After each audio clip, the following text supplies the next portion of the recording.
Bien, seguimos entonces dando continuidad a nuestra enseñanza sobre teología sistemática. Hoy nos asiste la emisión número 15, exactamente, ya hoy es el capítulo número 15 de nuestra enseñanza, de nuestro curso de teología sistemática introductorio. Y yo, bueno, para hacer un poco de remembranza sobre cuáles fueron las dos clases anteriores, recordamos que las clases anteriores tuvieron que ver con el tema de la creación, ¿no? Habíamos estado tratando un poco sobre el tema de la creación. Y lógicamente, como ya tratamos el tema de la creación del hombre, ahora falta atender a un asunto que es sumamente importante y sobre lo cual la Biblia no hace silencio en ningún sentido, sino que habla, pero demasiado acerca de este tema. Y la Biblia es bastante explícita sobre la temática que hoy vamos a estar tratando. Hay una pregunta con la que quiero iniciar y me gustaría que para el consumo privado de cada quien se respondiera. Es más, si se quiere dar la libertad de responder, puede responderlo, no importa, no hay problema. ¿Cuál cree usted que es la condición más natural del ser humano? La condición más natural, lo que le sale sin pujar, lo que le sale sin tener que hacer el mínimo esfuerzo, lo que le sale sin tener que pensarlo dos veces porque es parte de su naturaleza. ¿Cuál creen ustedes que sería? Pecado. El pecado, exactamente. El pecado.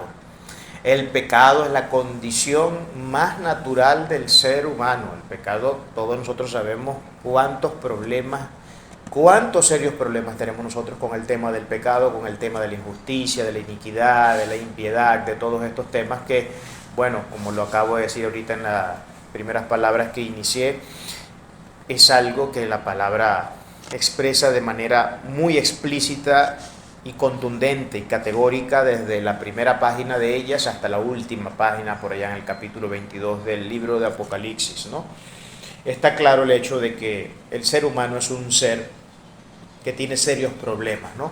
Y es además un ser que tiene serios problemas y una de las cosas que causa el pecado es precisamente la alienación.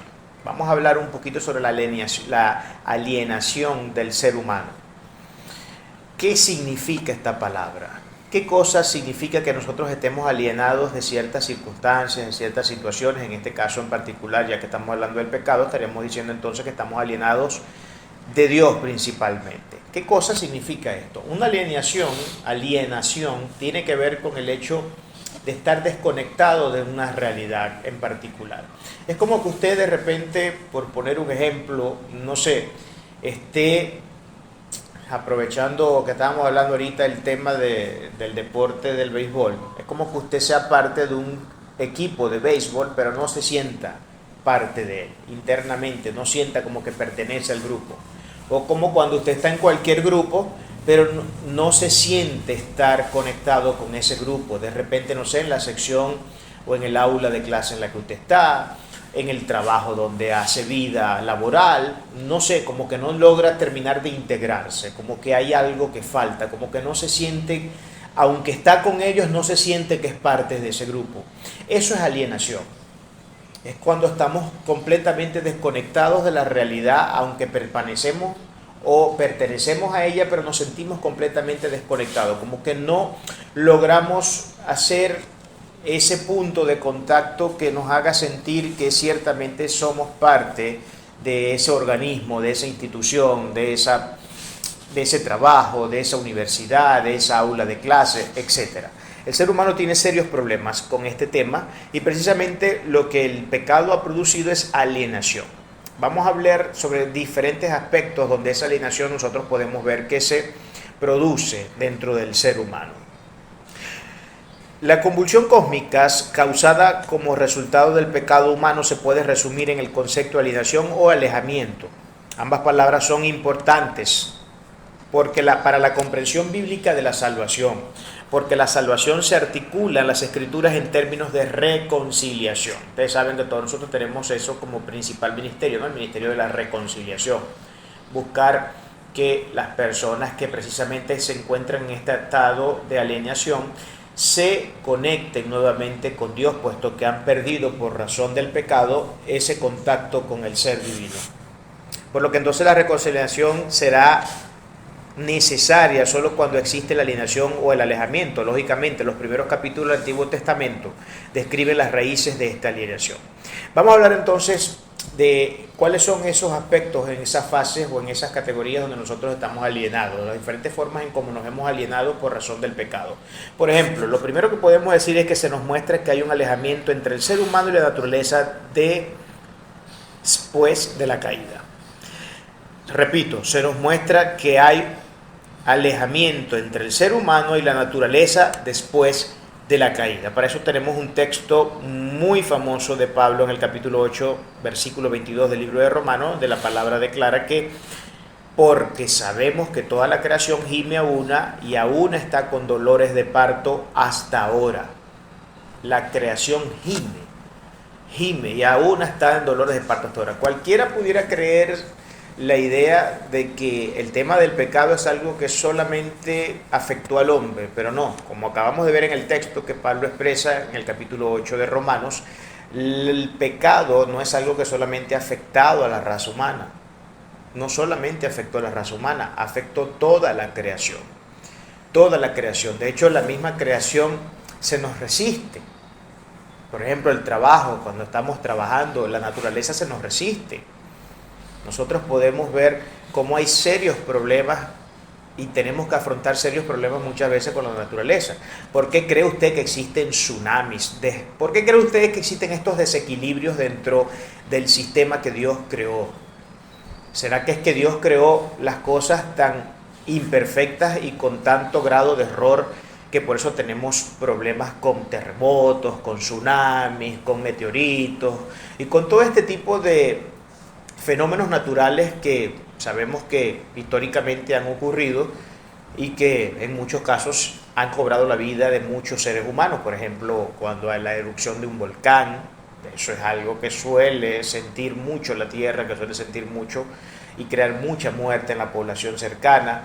Estos tsunamis que se dieron en la década pasada en los países asiáticos, recuerdo el tsunami de Japón, que si mal no recuerdo fue en el 2011 o el 2012, no recuerdo. Por allí fue en esas fechas que eso hizo estragos en esa zona costera de Japón. Bueno, Japón es costa, toda la periferia de Japón es costera, ¿no? Porque esto es una isla, estamos hablando de una isla, ¿no? Y no como decía el célebre personaje político, porque estamos en una isla rodeados de agua. Así decía un célebre personaje de la política acá venezolana, ¿no? No lo voy a nombrar para no comprometerlo, porque bueno, a fin de cuentas a uno le cae bien el muchacho a pesar de que comete sus burradas, ¿no? Y uno siempre ha votado por él. Entonces la creación ha sufrido también por razón del pecado del hombre. Por eso es que usted puede ver que la tierra está sentida, por eso es que hay recalentamiento, por eso es que la capa de ozono tiene los problemas que tiene. Por eso es que el sol produce tantos problemas a veces en esas zonas donde la capa de ozono no está, digamos, como debería estar, y tenemos esto que llaman los científicos el efecto invernadero, donde ya los polos se están comenzando a derretir desde hace años, y eso está causando una serie de problemas climatológicos, meteorológicos de todo tipo, y de allí que se entiende el hecho de que hayan sismos, terremotos, tsunamis y toda cantidad de cosas. ¿Ustedes creen que Dios creó la tierra para que estas cosas funcionaran de esa manera? ¿Ustedes creen que Dios creó algo tan perfecto y que Dios en su creación tan perfecta creó las cosas con tanto grado de error que se le pasó tomar en cuenta estos detalles y por eso tenemos tsunamis, terremotos y todo este tipo de problemas naturales que tenemos? No. Estas cosas suceden porque la creación fue afectada por el pecado del hombre. Por eso gime a una por sus dolores de parto. Y aquí tenemos una clara entonces evidencia de que estas cosas son reales y que de la naturaleza misma se nos resiste. Hay problemas con la naturaleza porque el pecado ha afectado, ha tenido una extensión en su efecto a nivel cósmico y no solamente a nivel de lo que personalmente nosotros podemos hablar sobre nuestras vidas. Lo segundo, la segunda parte en la que nosotros estamos alienados también es, y esto es algo que por supuesto está mucho más claro que lo primero, y es quizás la noción que de primera se nos vendría a la cabeza cuando hablamos de alienación por causa del pecado, y es que estamos alienados de Dios.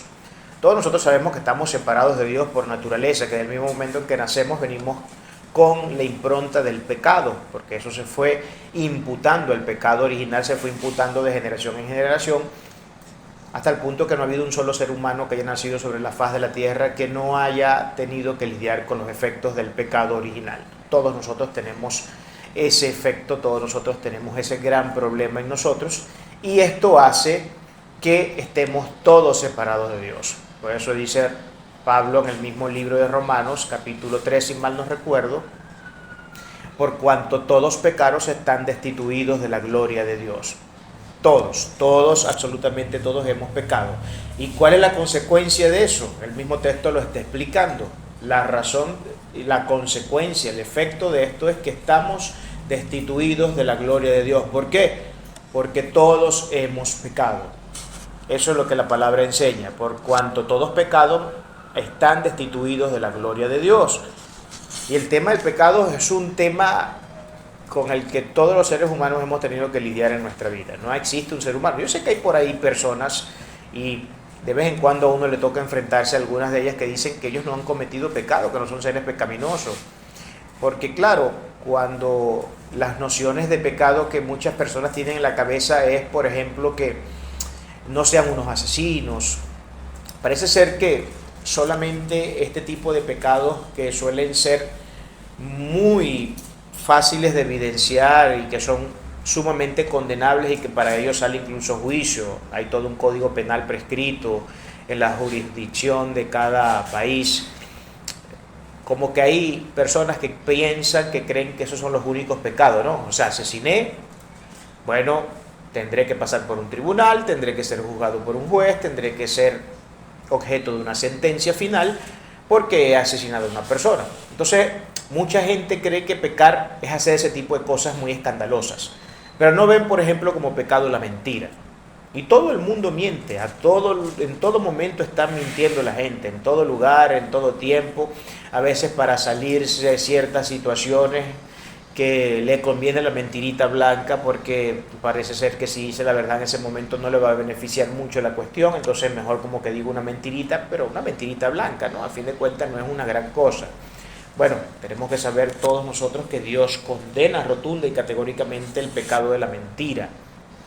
Sea pequeña, sea mediana o sea grande, para Dios la mentira es mentiras. Y simplemente eso. No hay vuelta de página en este asunto. Mentir es mentir. Entonces, hay gente que miente, pero no ven eso como un pecado.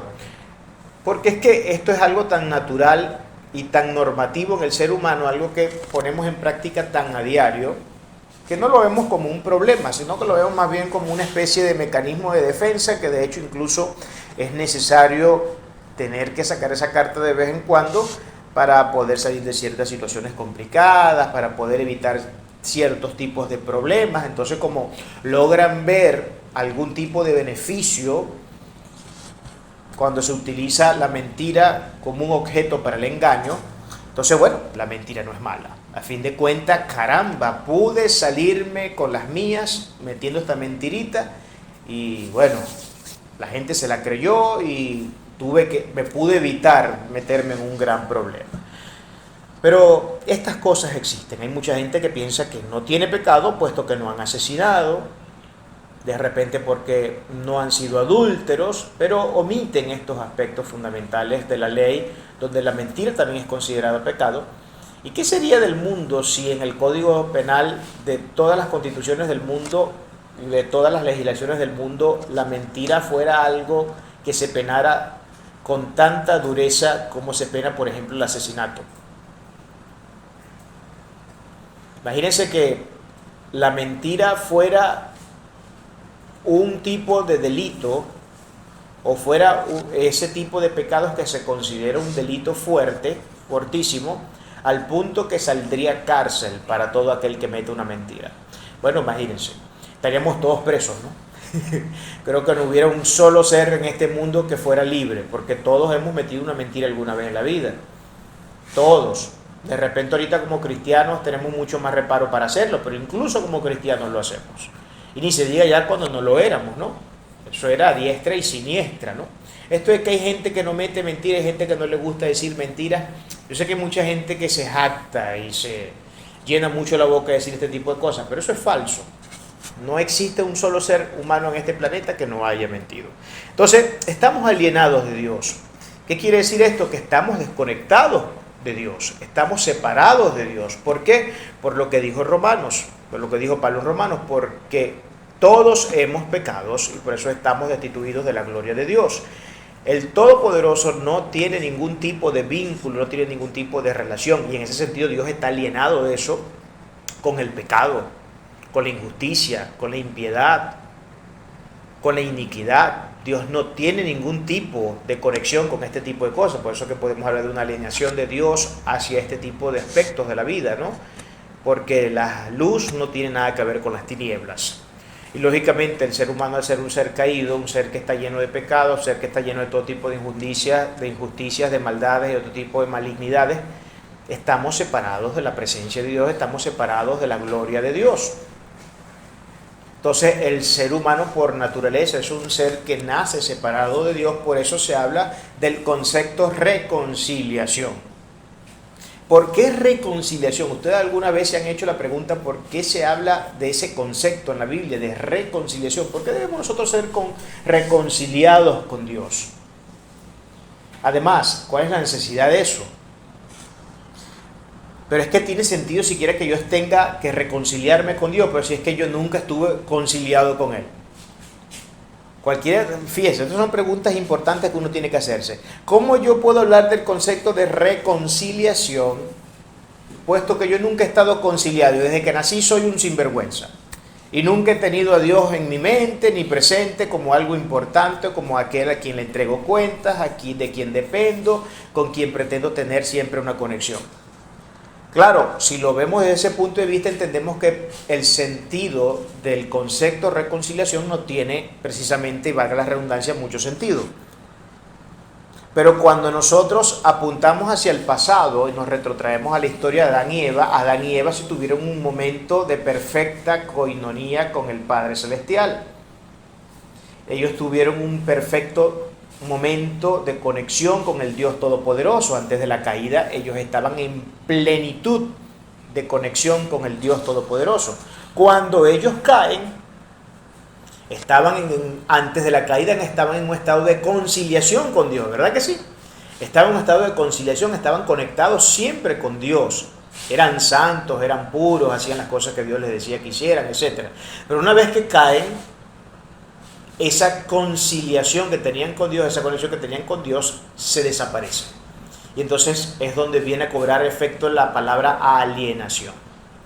Hemos sido desconectados de la presencia de Dios, hemos sido separados de la presencia de Dios, cuando en principio estuvimos conectados con Él, o Adán y Eva estuvieron conectados con Él, pero por razón del pecado hemos sido alienados. Entonces hemos sido separados de la presencia del Dios Todopoderoso. Por eso se habla del concepto de reconciliación. Porque el hombre original inicialmente estaba conciliado, pero luego con el pecado se desconcilió, se desconectó, se alienó. Por eso es que hablamos entonces en el cristianismo del concepto de reconciliación, porque la humanidad, el hombre, necesita volver al estado inicial en el que se encontraban Adán y Eva antes de la caída. Aquí es donde adquiere todo el sentido del mundo la palabra reconciliación. Aquí podemos ver cómo es que esto funciona, ¿no? Entonces todos estamos completa y absolutamente separados de nuestro Señor, separados del Ser Supremo, de aquel que nos ha dado la vida, de aquel que nos ha dado todo, de aquel sin el cual nosotros no pudiéramos ser ni un solo instante de nuestra vida. Estamos separados de Dios nuevamente porque Dios no tiene ningún tipo de conexión con la injusticia, con la impiedad, con la oscuridad, con el pecado, con las tinieblas. Y para poder reconciliarnos con Él debemos cortar con toda esa naturaleza que traemos, que como dijimos al inicio, es la condición más natural del ser humano. Al inicio lo dijimos, es la condición más natural del ser humano, el que seamos unos seres de pecado. Esa es la realidad, lamentablemente esa es la realidad. Y es lo que todos tenemos que tener claro, ¿no? Siempre. Estamos separados de la presencia del Señor. Hemos cometido grandes errores, hemos cometido grandes pecados, hemos tenido situaciones muy difíciles que nos han separado de la gloriosa presencia de nuestro Señor, lamentablemente. Por eso que entonces hablamos en esta segunda fase de que tenemos una alienación de Dios, con Dios más bien, o hacia Dios, sería más correcto decirlo. Estamos separados, estamos desconectados de nuestro ser creador. Porque nuestra naturaleza antagoniza con la naturaleza de Dios. Nuestra naturaleza es una naturaleza antitética, o sea, contraria a la naturaleza de Dios. Dios es bondad infinita, Dios es santidad infinita, Dios es justicia infinita, Dios es amor infinito, Dios es santidad infinita. Nosotros, por el contrario, somos injusticia, somos pecado, somos impiedad y somos todo tipo de cosas que no nos da mucho orgullo tener que decirlo, ¿no? La tercera parte en la que nos encontramos en completa alineación también es con los mismos seres humanos. Nosotros no solamente estamos alienados de la naturaleza, no solamente estamos alienados de Dios, separados de Dios, desconectados de Dios por causa del pecado, sino que además el pecado nos ha alienado también de nosotros, de los otros seres humanos, del ser humano en sí. ¿Cómo podemos nosotros explicar esto? ¿En qué sentido podemos ver nosotros esto? Bueno, todo tipo de violación que se ejecuta de un ser humano hacia otro demuestra perfectamente el estado de alienación en que nos encontramos entre nosotros mismos. Por ejemplo, le voy a poner un ejemplo muy macro, ¿no? Un ejemplo de gran escala, ¿no? Las guerras. Las guerras, ¿qué son para ustedes las guerras? A ver, no me lo tienen que contestar. Para el consumo privado cada quien puede hacerse una imagen, un concepto, una definición en su mente de lo que son las guerras. Pero las guerras se libran por diferentes razones que no son más que máscaras de una realidad que hay de fondo. ¿Cuál es la realidad que hay de fondo en toda guerra? La ambición humana por el poder. La ambición humana por el poder es lo que ha llevado a todo tipo de guerras que han existido en la faz de la Tierra. ¿Ves? Si ustedes recuerdan, por ejemplo, en la Segunda Guerra Mundial hubo dos países imperiales que quisieron adueñarse con todo el continente dentro del cual ellos vivían. Por ejemplo, Hitler quería adueñarse de toda Europa, hasta incluso del mundo, y lo mismo los japoneses también cuando avanzaron en el Pacífico y se adueñaron de un montón de gente, invadieron países por todos lados, lo mismo que hizo Hitler. ¿Eso por qué se dio? Por la ambición de poder, porque no se sentían conforme con el poder que tenían, con el pedacito de tierra que tenían. Ellos querían ampliar su poder, querían ampliar sus latitudes, querían además ejercer todo tipo de control, coacción, a través de la coacción, por supuesto, sobre la gente. Y bueno, allí tenemos una clara evidencia donde podemos encontrar que el hombre está alienado con el hombre. Nosotros estamos alienados con el hombre. Todo tipo de violaciones nosotros ejecutamos. Por ejemplo, nosotros somos asesinos, asesinamos. El ser humano ha sido un asesino por naturaleza. El ser humano, además de eso, ha violado en todo sentido al prójimo, ha perpetrado todo tipo de crímenes de lesa humanidad hacia su prójimo, y esto es una demostración fehaciente de que estamos alienados también con los seres humanos. Por eso no nos importa violar a una mujer, en el caso de un sádico que viola a una mujer, en el caso de un pedófilo que viola a un niño, en el caso de, no sé, de un ladrón que es capaz de quitarle la vida a otra persona para despojarlo de sus bienes. Todas estas cosas hablan de la alienación que existe entre el ser humano. Estamos alienados los unos con los otros. Por eso no tenemos reparos en descaernos a mentiras y fracturar así la confianza y el sentimiento de la otra persona. No tenemos ningún tipo de reparo en llevar todo tipo de actitudes que sean denigrantes, que sean peyorativas, porque nos encanta también humillar a las personas. Sentimos odio hacia ciertos tipos de personas simplemente porque no se parecen a nosotros o porque no cumplen con los estándares que, según yo, deben ser los que debería tener todo el mundo si es que el mundo quiere que me caiga bien. ¿Qué les puedo decir? Entonces estamos alienados también con el ser humano. Por último, hay una alienación que también es bastante seria, muy, muy seria. Y es que ya no solamente estamos alienados con el prójimo, sino que además estamos alienados con nosotros mismos. nosotros mismos. Yo no sé si usted ha escuchado y esto evidencia esta alienación de la que vamos a hablar. Yo no sé si usted ha escuchado este dicho que reza: me odio a mí mismo. ¿A cuántas personas usted ha escuchado decir que se odian a sí mismos? No me gusta la manera en cómo soy. No me gusta cómo me veo cuando me reflejo en el espejo. No me gusta mi estatura, no me gusta mi color de piel, no me gustan mis ojos, no me gusta la forma en cómo me veo. Un montón de cosas. Total, llegamos al punto de decir que nos odiamos a nosotros mismos porque no nos gusta lo que vemos en el espejo, no nos gusta lo que escuchamos cuando nuestra boca habla y cómo actuamos. Y claro, esas son las consecuencias lógicas del pecado. Precisamente no nos gusta como somos y no nos terminamos de aceptar tal cual como somos, porque el pecado es quien hace que estas cosas funcionen de esta manera tan disfuncional en nosotros. Entonces nos odiamos a nosotros mismos. En todo momento estamos haciendo todo tipo de críticas hacia nosotros, a veces críticas que no es que esté mal que nosotros nos critiquemos, porque hay un nivel de la crítica que es esto que llaman, algunos no están muy de acuerdo con ese concepto, pero es que es esta que llaman crítica constructiva, donde se expresa que, bueno, no está mal que uno critique objetivamente las cosas mal que están en uno para que uno pueda buscar la forma de salir adelante, de resolver ese problema, de cambiar, de transformar esa actitud. La gente hoy en día se enfoca mucho en asuntos de autoestima y dignidad humana, tanto que las escuelas prohíben medidas de castigo y corrección en casos de mala conducta para evitar lastimar el ego tan frágiles de los niños. Lo estamos viendo, ¿no? Sobre todo en esta sociedad de hoy, ¿no? La sociedad de hoy es una sociedad que tiene un ego exacerbadamente escandaloso.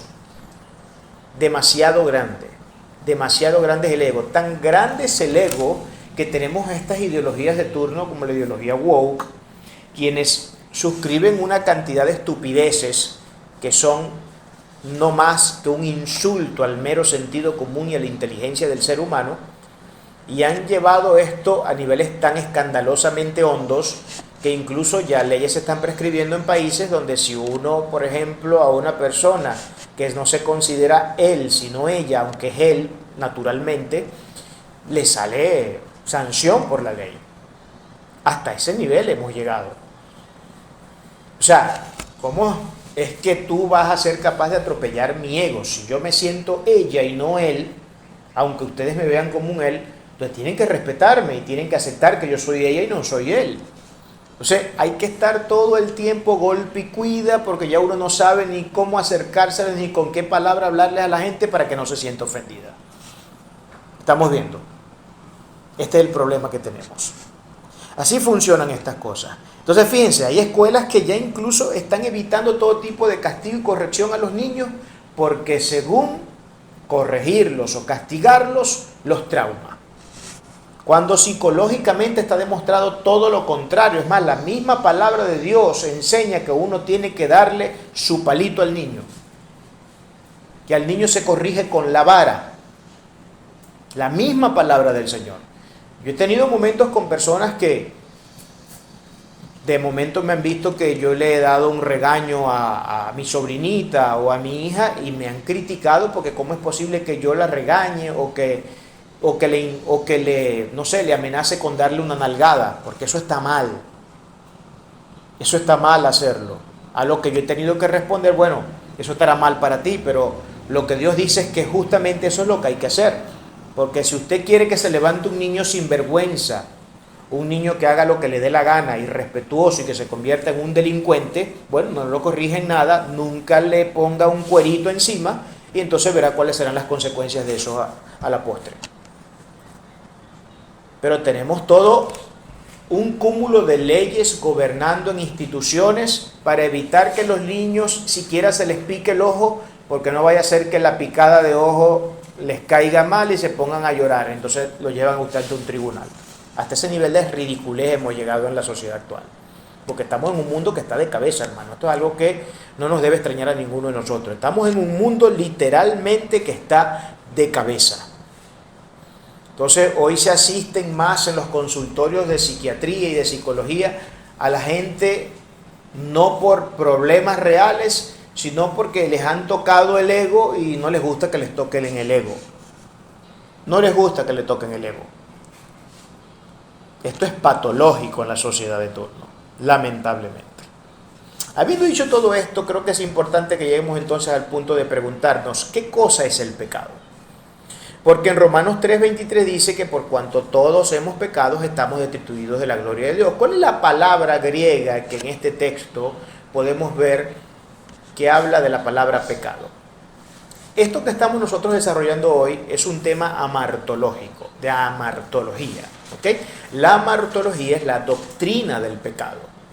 Amartología es la doctrina del pecado, es decir, es este desarrollo que nosotros hacemos basado en lo que el Sagrado Texto indica sobre el pecado, las formas de pecado, de dónde viene el pecado, qué cosas de implicaciones tienen el pecado, etcétera, todos los tipos de pecados que existen, etcétera, etcétera, etcétera. Estamos en un tema amartológico. La palabra que viene del griego original para la palabra pecado es la palabra amartía, de allí que venga amartología, ¿no? Que es una palabra compuesta, de amartía con logos, que tiene que ver con el estudio del pecado, por eso que hablamos entonces de la doctrina del pecado. ¿Okay?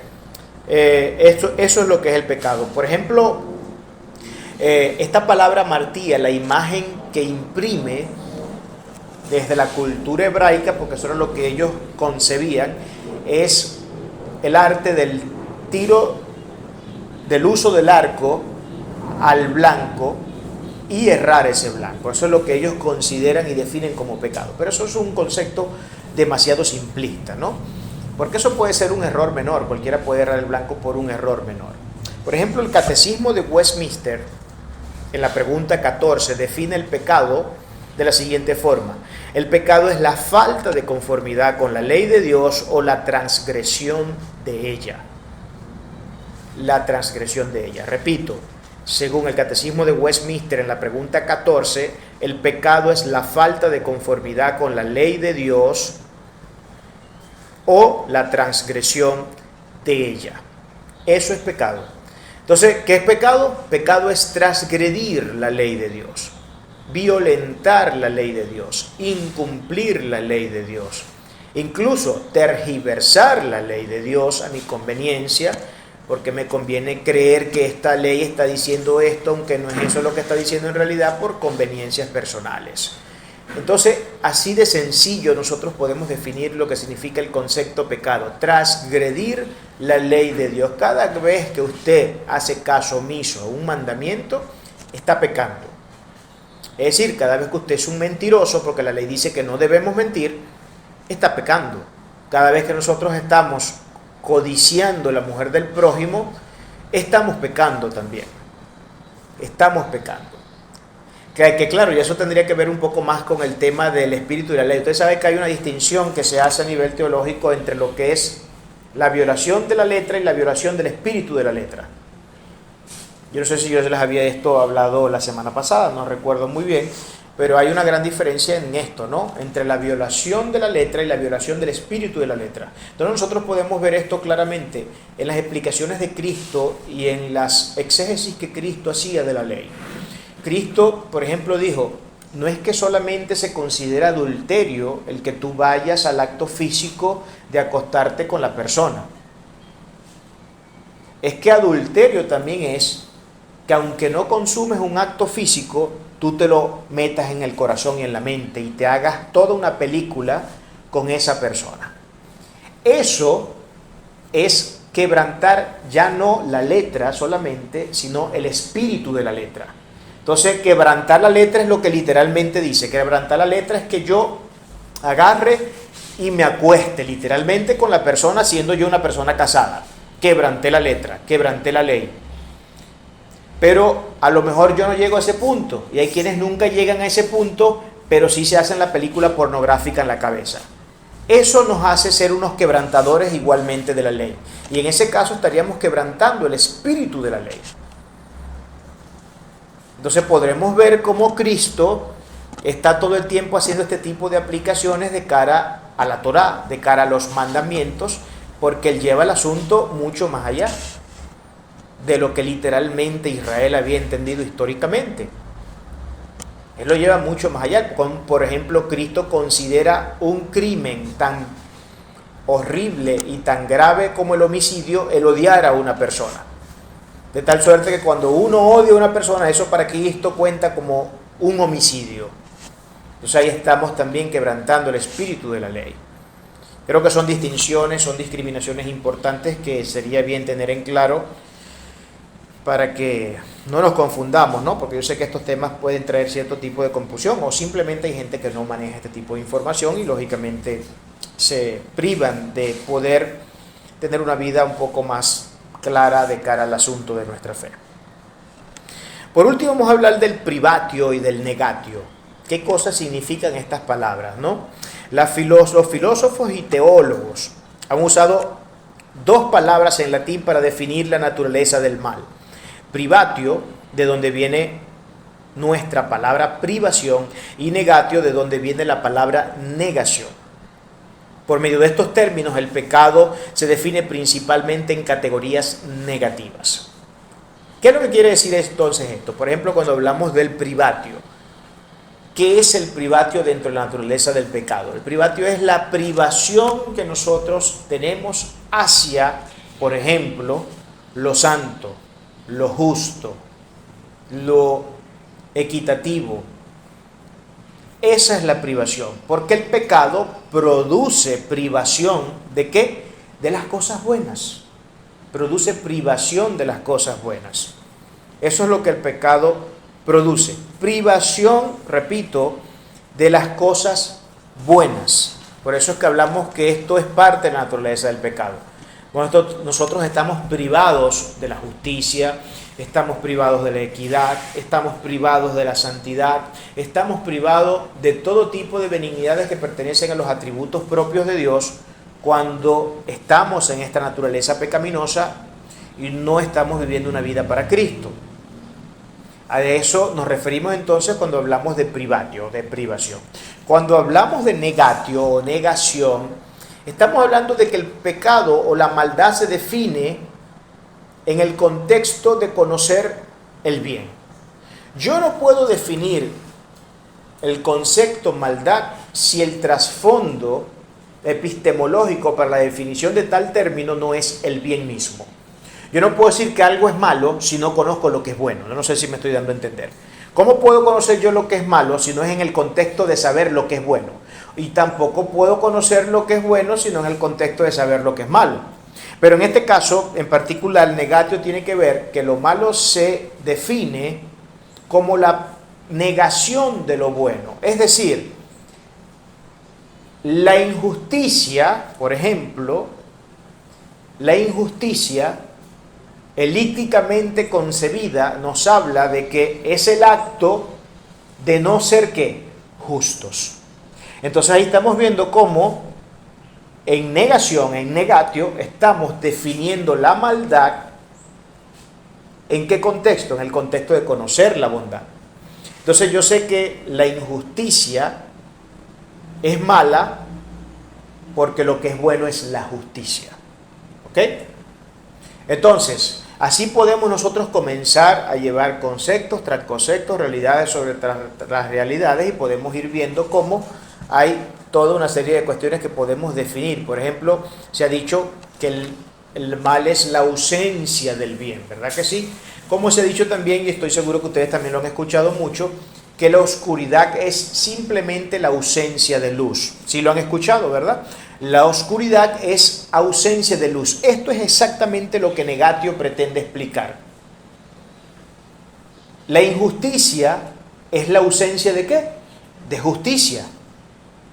La maldad es ausencia ¿de qué? De bondad. ¿Sí? El odio es ausencia ¿de qué? Del amor. Y así podemos ir nosotros poniendo cuanta cosa nosotros consideremos lógicamente congruente con esta realidad para definir. Entonces, esta es la manera en cómo nosotros definimos a través de la vía de la negación o del negatio la naturaleza del pecado. En conclusión, el pecado, hermano, es una realidad. Es una realidad. El pecado no es como algunos se han querido dar a entender, o como algunos han querido dar a entender a los demás, escribiendo libros de texto, escribiendo libros de todo tipo, cuando se dice, por ejemplo, que el pecado en realidad es algo que no es real. El pecado no es algo real, es una ilusión. Algunos dicen, de hecho, se dice del propio mundo y de la propia existencia del ser mismo, que esto no es más que un tema de ilusión. El que yo los esté viendo ustedes ahorita sentados allí, que me están escuchando en la clase que estoy dando, esto me lo estoy imaginando yo, esto es parte de mi ilusión, de mi creatividad, pero esto no es realmente algo que está ocurriendo. Que ustedes me estén escuchando hablar a mí, que me estén viendo hablar, no obedece tampoco a la realidad objetiva, sino que obedece simplemente a la ilusión mía, a la realidad que yo mismo me creo, ¿no? Entonces el aire que respiro es una ilusión, y todo el sol que cuando salgo me quema porque está a 40 grados también es una ilusión. No le presten mucha atención a este tema porque todo es una cuestión de percepción.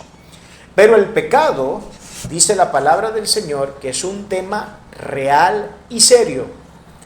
Y vaya usted a saber si es un tema real y serio cuando vemos el mundo que tenemos hoy. Y el mundo que siempre ha existido, porque la maldad no es algo que la tenemos hoy en el siglo XXI. La maldad es algo que ha existido en todos los siglos, en todas las eras, en todo momento de la historia. Siempre ha existido la maldad, siempre ha existido el pecado. Los asesinos han estado desde que el mundo es. De hecho, en el mismo huerto del Edén encontramos el primer asesinato cuando Caín, por razones de envidia, mata a su hermano Abel. Y Dios le recrimina eso. El homicidio es algo que viene desde la misma creación del ser humano. Es algo que está implícito en la naturaleza del ser humano. No que todos somos asesinos, no todos hemos asesinado gente. Gloria a Dios, no todos somos asesinos, porque si todos fuéramos asesinos, bueno, la raza humana se hubiese extinguido, no sé, en los primeros 10 años de vida. No, ni siquiera a eso hubiéramos llegado, ¿no? Pero el pecado es algo real. Y además de ser real, tiene consecuencias reales. Y no tiene simples consecuencias. Es real, el pecado tiene consecuencias muy fuertes, muy complicadas.